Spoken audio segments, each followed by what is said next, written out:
Hello 10th class. आप लोगों का आज बायोलॉजी का फर्स्ट चैप्टर लाइफ प्रोसेस शुरू होने वाला है। बहुत इंटरेस्टिंग चैप्टर है और 6 to 8 मार्क्स कंटेन करता है। डायग्राम्स है इस चैप्टर में, बहुत लेंदी भी है।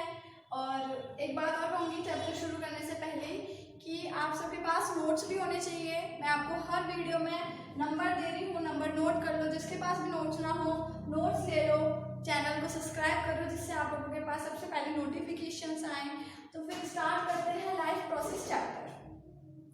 तो हम कैसे कह सकते हैं कि इसमें लाइफ है? चलो जो भी बताएंगे। सबसे पहले आप लोगों को ये सब तो पता है कि कौन जीवित है, कौन लिविंग है। जैसे ह्यूमन बीइंग्स, एनिमल्स, प्लांट्स को भी हम लिविंग ही मानते हैं, होते ही हैं वो प्लांट्स। लेकिन रॉक्स जो होती हैं, पत्थर, टेबल, ये नॉन लिविंग है। हमें सबको पता है ये वाली बात। लेकिन हम किस आधार पे कह रहे हैं, हमारे पास क्या बात है कि हम ये मानते हैं कि हम लिविंग हैं, प्लांट्स लिविंग है, एक्वेटिक एनिमल्स लिविंग है, एनिमल्स लिविंग है, और लेकिन रॉक और टेबल नॉन लिविंग है। तो बहुत सारे पॉइंट्स हैं कि जिनसे हम कह सकते हैं। तो मैं कुछ डिस्कस करूंगी थोड़ा सा कि जैसे कि ग्रोथ के ऊपर। सबसे पहला ले लेते हैं ग्रोथ के ऊपर। किसी की भी ग्रोथ हो रही है तो हमने उसे क्या कह दिया कि ये लिविंग है। जैसे हम इम्पॉर्टेंट है ग्रोथ होना भी, कि हम बहुत छोटे से पैदा होते हैं, अगर हम बढ़ेंगे नहीं तो फिर सब छोटे छोटे छोटे, तो ग्रोथ होना भी इम्पॉर्टेंट है। सेकेंड आता है रेस्पिरेशन। 2 मिनट भी अगर सांस ना लो तो क्या होता है, दम घुटने लगता है। तो रेस्पिरेशन भी बहुत इंपॉर्टेंट है। और रेस्पिरेशन से भी हमें पता चलता है क्या, कि हम लोग लिविंग है, लाइफ है हमारे पास। ऐसे बहुत सारी प्रोसेस होती हैं। रिप्रोड्यूस होना इम्पॉर्टेंट है, कि अगर कोई इंसान रिप्रोड्यूस हो रहा है, मतलब चाइल्ड हो रहे हैं, जैसे हम लोग हैं तो बेबी चाइल्ड ये सब होते हैं, तो उससे भी क्या पता चल रहा है, लिविंग है वो इंसान। जैसे कि कभी आप लोगों ने सुना है कि टेबल का ये बच्चा है या फिर पत्थर का ये बच्चा है? नहीं सुना होगा, क्योंकि वो लोग क्या है, नॉन लिविंग। तो वही है चैप्टर की लाइफ प्रोसेस। लिविंग जीने के लिए जो प्रोसेस इंपॉर्टेंट है उनके बारे में डिस्कस करेंगे इस चैप्टर में। तो फर्स्ट जो है कुछ प्रोसेस है, जैसे आप लोगों के सामने नोट्स हो तो आप देखो, nutrition, reproduction, sensation, respiration, transportation, ये सारे कुछ प्रोसेस हैं। सबसे पहले पढ़ते हैं हम न्यूट्रिशन।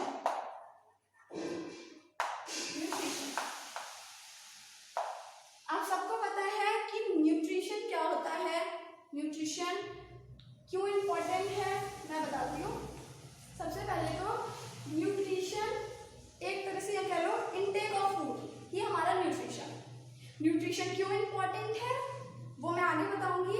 लेकिन उससे पहले आप समझो कि न्यूट्रिशन हमारा डिवाइड होता है, 2 ऑर्गेनिज्म में डिवाइड होता है न्यूट्रिशन। कौन कौन से? ऑटोट्रॉफिक न्यूट्रिशन और हेटरोट्रॉफिक न्यूट्रिशन।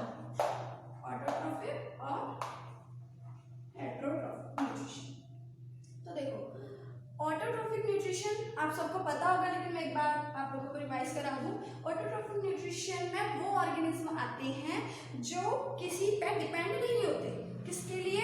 फूड के लिए। न्यूट्रिशन एक तरह से फूड ही कह रहे हैं हम, इनटेक ऑफ फूड को ही न्यूट्रिशन कह रहे हैं। तो ऑटोट्रॉफिक न्यूट्रिशन में ऐसे ऑर्गेनिज्म आते हैं जो हमारे फूड के लिए किसी पे डिपेंडेंट नहीं होते। ठीक है। अब एक छोटा सा ही टॉपिक दे रखा है आपके नोट्स में, नोट डाल के, कि कीमोट्रॉफिक। अब कीमोट्रॉफिक न्यूट्रिशन क्या होता है? कीमोट्रॉफिक न्यूट्रिशन उन्हें क्या देते हैं जो ऑर्गेनिज्म अपना फूड केमिकल के द्वारा प्रिपेयर करते हैं। ठीक है। और ऑटोट्रॉफिक किसे कह देते हैं? ऐसे ऑर्गेनिज्म जो अपने फूड के लिए किसी पर डिपेंड नहीं होते, अपना फूड खुद प्रिपेयर करते हैं। आया समझ में? क्लियर हुआ? तो ऑटोट्रॉफिक न्यूट्रिशन में ज्यादातर प्लांट्स आते हैं, बैक्टीरियाज भी आते हैं बहुत सारे, लेकिन मोस्टली कौन आते हैं? हमारे प्लांट्स। नेक्स्ट आता है हेटरोट्रॉफिक न्यूट्रिशन। अब हेटरोट्रॉफिक न्यूट्रिशन क्या होता है? हेटरोट्रॉफिक न्यूट्रिशन में ऐसे ऑर्गेनिज्म आते हैं जो अपने फूड के लिए डिपेंडेंट होते हैं दूसरों पे। फॉर एग्जाम्पल अपना ही ले लो, कि हम लोग जो भी चीज खाते हैं वो हम किस पे डिपेंड हैं? या तो प्लांट्स पे या फिर एनिमल्स पे, है ना। तो हेटरोट्रॉफिक न्यूट्रिशन में ऐसे ऑर्गेनिज्म आते हैं जो अपने फूड के लिए, अपने न्यूट्रिशन के लिए किस पे डिपेंडेंट होते हैं? दूसरों पे। अब हेटरोट्रॉफिक में हमारे कुछ टाइप आते हैं, saprophytic, parasitic, holozoic. Saprophytic nutrition क्या होता है? सैप्रोफाइटिक न्यूट्रिशन मीन्स ऐसे ऑर्गेनिज्म जो डेड एंड डिकेइंग सब्सटेंस खाते हैं। होते तो डिपेंडेंट ही है, डेड और डिकेइंग पे डिपेंड है, बट वो खाते कैसा है? डेड और डिकेइंग। सैप्रोफाइटिक को ही हम क्या कहते हैं? डिकम्पोजर्स। मतलब उनको एक तरह से इन्वायरमेंट का क्लीन एंजाइम मानते हैं, क्योंकि वो वेस्ट प्रोडक्ट को खाते हैं, डेड मरे हुए प्रोडक्ट को खाते हैं, तो एक तरह से वो इन्वायरमेंट को साफ करते हैं। आया समझ में सैप्रोफाइटिक? सेकंड है हमारे पैरासाइटिक। पैरासाइटिक क्या होते हैं? पैरासाइटिक ऐसे ऑर्गेनिज्म होते हैं जो ह्यूमन बॉडी में या फिर किसी चीज पे कैसे रहते हैं? As a host, as a मेहमान बन के रहते हैं। उनको मारते नहीं है, लेकिन उनसे क्या लेते हैं? अपना फूड लेते हैं, अपना न्यूट्रिशन लेते हैं। किस पे रह के? उनके ऊपर रहकर। ठीक है, ये होता है पैरासाइटिक। इसमें एग्जाम्पल होते हैं लाइस, टैप बॉम्ब्स, ये कुछ एग्जाम्पल्स हैं इसके। थर्ड आता है होलोजोइक न्यूट्रिशन। अब होलोजोइक न्यूट्रिशन में हम लोग आते हैं। होलोजोइक न्यूट्रिशन क्या है? होलोजोइक न्यूट्रिशन मतलब हम लोग भी डिपेंडेंट हैं किसी भी, देखो ये सारे एग्जाम्पल से इसी के। हेटेरोट्रॉफिक मतलब डिपेंडेंट, तो मतलब होलोजोइक भी डिपेंडेंट, लेकिन होलोजोइक न्यूट्रिशन का मतलब है कि उस फूड को मतलब उस न्यूट्रिशन को एक पर्टिकुलर सिस्टम से हर चीज करना। जैसे हमारी कॉम्प्लेक्स बॉडी मानी जाती है, तो होलोजोइक न्यूट्रिशन में पार्ट्स होते हैं, जैसे कि डाइजेशन का एक अलग प्रोसेस होगा। जैसे ये समझ लो कि जितने भी सिस्टम्स होते हैं, जैसे डाइजेशन, एक्सक्रीशन, इन सब के लिए एक अलग अलग सिस्टम है हमारी बॉडी में, उसी ही कहते हैं होलोजोइक न्यूट्रिशन। अब इसमें 5 आते हैं, जैसे यहाँ लिख देती हूँ मैं। फर्स्ट था हमारा सैप्रोफाइटिक, सेकंड था पैरासाइटिक एंड थर्ड था होलोजोइक न्यूट्रिशन। ठीक है, अब इसके भी 5 होते हैं, 1 2 3 4 5। अगर आपके पास नोट्स होंगे तो आपको पता होगा। First ingestion, second digestion, third absorption, fourth assimilation and last one egestion. इन सब का मीनिंग मैं आप लोगों को अभी समझाऊंगी। उससे पहले मैं आपको बताती हूँ कि सब पढ़ेगा कि ये सब न्यूट्रिशन है, ये है कि न्यूट्रिशन का मतलब इनटेक ऑफ फूड, लेकिन जरूरी क्यों है न्यूट्रिशन? ऐसा क्या है इस न्यूट्रिशन में जो इसे हमने हमारे लिए लाइफ प्रोसेस बोल दिया, जीने के लिए जरूरी बोल दिया इसे? ऐसा क्या है इस न्यूट्रिशन में?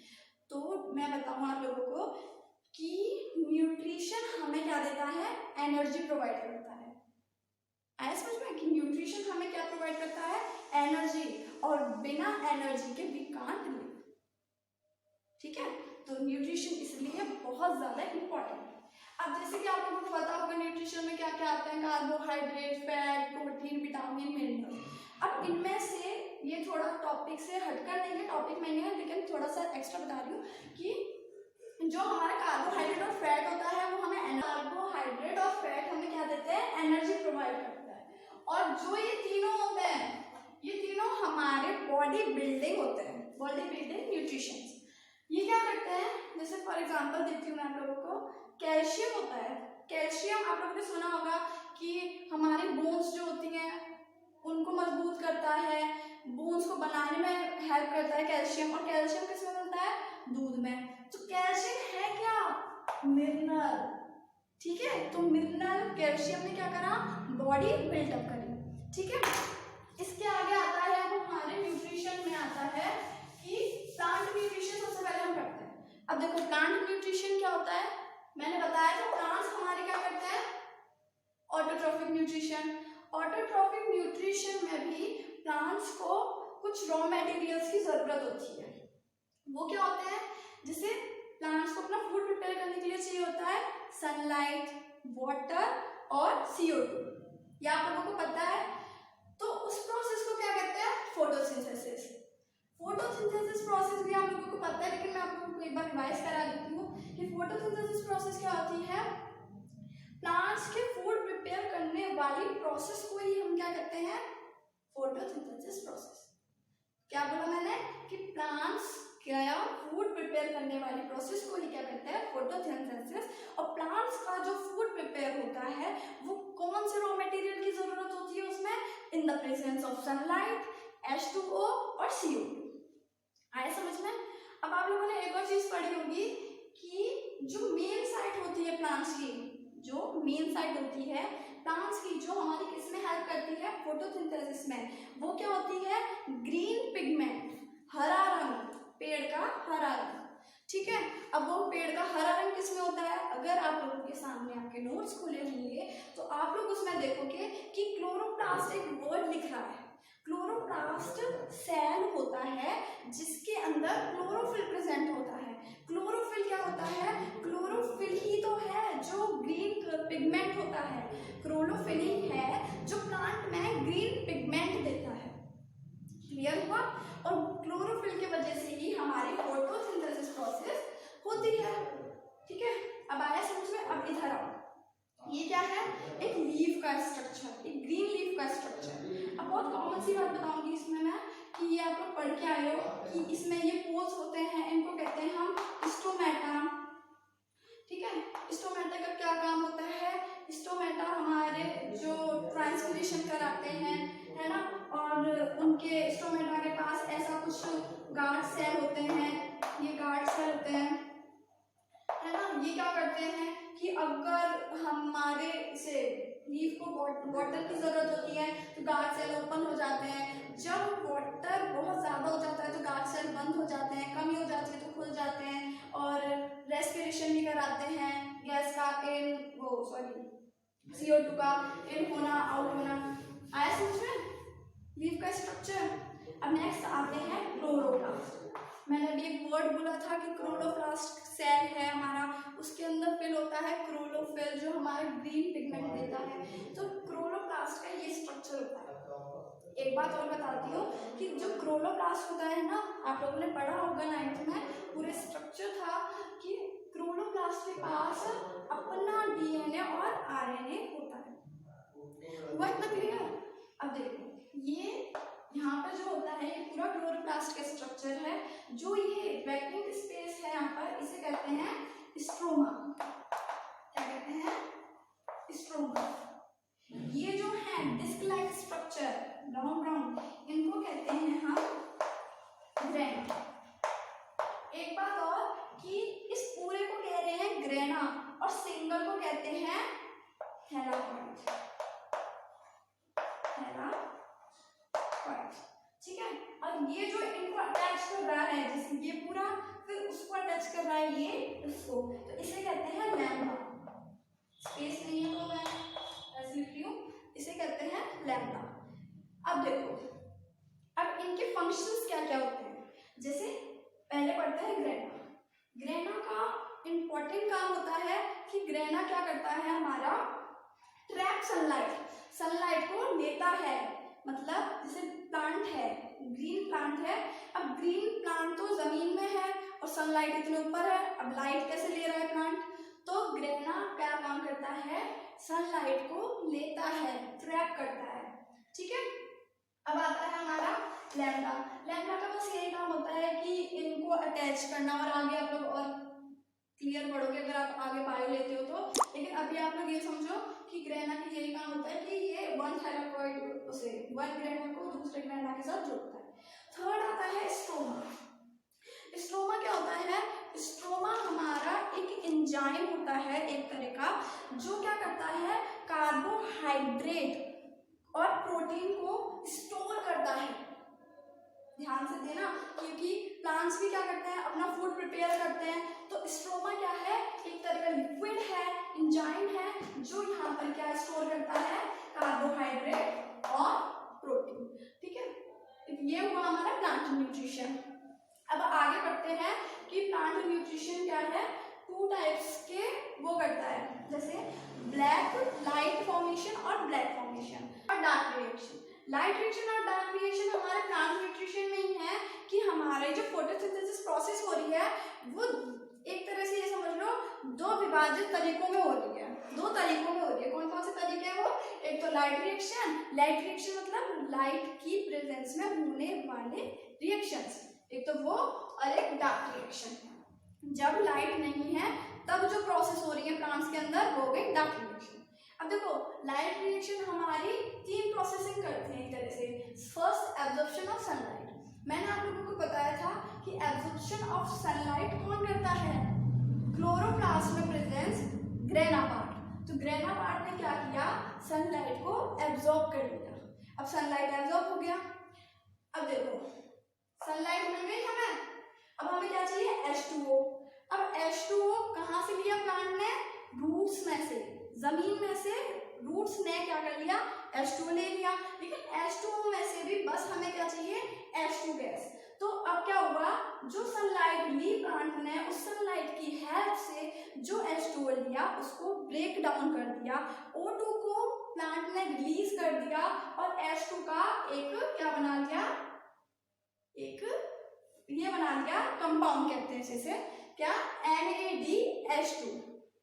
अब देखो अब डार्क रिएक्शन में क्या हो रहा है? डार्क रिएक्शन में ये जो NaDH2 है, इस NaDH2 ने क्या करा? CO2 को पूरे बॉडी, पहले CO2 को रिलीज कराया, इस NaDH2 ने रिलीज कराने के बाद पूरे प्लांट्स के पार्ट्स में फैला दिया। पूरे प्लांट्स के पार्ट में फैलने के बाद उस CO2 ने और ग्लूकोज ने, ये क्या था हमारा? एक तरह से ग्लूकोज था। क्या था? एक तरह से ग्लूकोज था, प्लांट का फूड था एक तरह से। तो इसने सबसे पहला काम क्या कराया? डार्क रिएक्शन में CO2 को रिलीज कराया। CO2 को रिलीज कराने के बाद सारे पार्ट्स में फैलाया और CO2 और प्लांट्स के सारे पार्टों में अब क्या पहुंच गया? ग्लूकोज। इतना क्लियर हुआ? अब प्लांट्स के पास सारे पार्ट्स में उसके ग्लूकोज पहुंच गया। अब देखो ग्लूकोज पहुंचने के बाद अब हम पढ़ेंगे आगे वाले लेक्चर, सारे पार्टों में ग्लूकोज पहुंच गया। ये था हमारा प्लांट न्यूट्रिशन। अब देखो आप लोगों की एनसीईआरटी बुक में प्लांट न्यूट्रिशन पे ही 3 एक्टिविटी हैं, तो मैं आज आप लोगों को होमवर्क दे रही हूँ कि आप लोगों तीनों एक्टिविटीज को अच्छे से पढ़ें, समझें और जो भी उसमें लिख रहा है वो मुझे भी समझाएं। ठीक है? अब नेक्स्ट टॉपिक है हमारा nutrition in animals. Plant nutrition हमने पढ़ लिया, अब एनिमल्स का न्यूट्रिशन हम पढ़ेंगे नेक्स्ट वीडियो में। Thank you.